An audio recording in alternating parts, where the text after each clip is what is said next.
নমস্কার বন্ধুরা, সাউথ ইন্ডিয়ায় না গিয়েও সাউথ ইন্ডিয়ান নরম তুলতুলে ইডলি ঘরে বানিয়ে নেওয়া যায় কেমন লাগবে।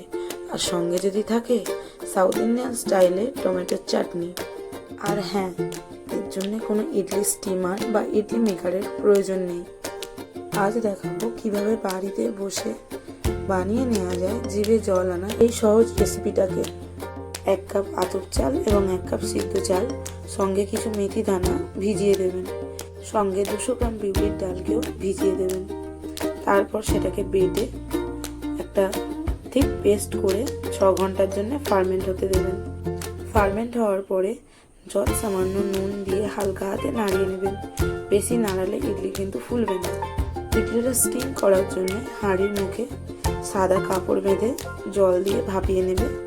জলটা গরম হয়ে ধোঁয়া উঠলে তখন ইডলির ব্যাটার ওপরে দিয়ে ঢাকনা দিলেই রেডি নরম তুলতুলে ইডলি। তো যেহেতু ইডলি হয়ে গেছে, এবার বানাবো লাল লাল টমেটোর চাটনি। তার জন্য পেঁয়াজ, কাঁচা লঙ্কা, শুকনো লঙ্কা, টমেটো, রসুন লাগবে। আর ফোড়নে দিলাম বিউলির ডাল আর একটু খেসারির ডাল। যথারীতি টমেটো, পেঁয়াজ, রসুন, কাঁচা লঙ্কা, শুকনো লঙ্কা একসঙ্গে দিয়ে নাড়িয়ে নেবে। নেওয়ার পরে নরম হয়ে ঠান্ডা হয়ে গেলে পেস্ট করে নেবে। আর ফোড়নে দেবে একটু কারি পাতা, একটু সর্ষে আর একটু শুকনো লঙ্কা।